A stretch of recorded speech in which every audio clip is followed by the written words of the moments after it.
There are $500 billion of assets under management in the retirement funds in South Africa, with the investment of retirement funds constituting the highest growing investor in the asset class, according to the latest SAVCA PE survey. Any changes to the regulation of retirement funds is likely to have a direct impact on the fund's ability to invest in the asset class.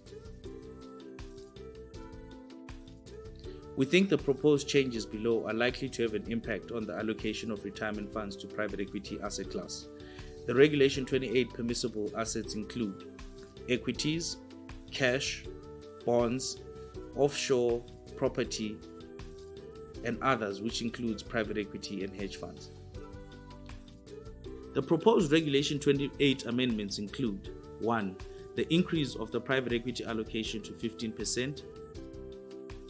2. The split out of private equity from the other asset class category. 3. The allocation of up to 45% to offshore investments. And the removal of the 10% African sub-limit. In terms of the impact we believe it will have on the asset class, the PE limit increase to 15% will increase allocations. The split out of the PE from the other asset category is likely to result in an increase in allocation. The 45% international allocation is likely to decrease the allocation to private equity, and the removal of the 10% African sub-limit will impact Pan-African PE allocations. The two-pot system. Allowing workers to have two pots of savings in their retirement funds is likely to impact a pension fund's ability to allocate to private equity. What this means is that the larger pot of funds will hold 70% of a pensioner's savings, which will be inaccessible, and the smaller pot of funds will hold 30% of a pensioner's savings, which is accessible.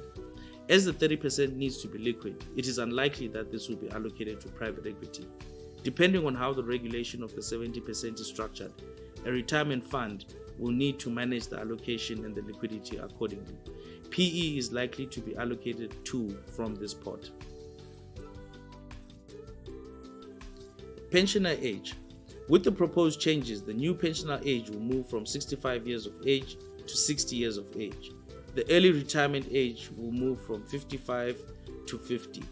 From a retirement fund's perspective, they manage their portfolios based on the life stage of the members. The decrease is likely to result in funds moving to more conservative portfolios earlier, which will exclude private equity. There's a lot of muted regulatory changes in the works.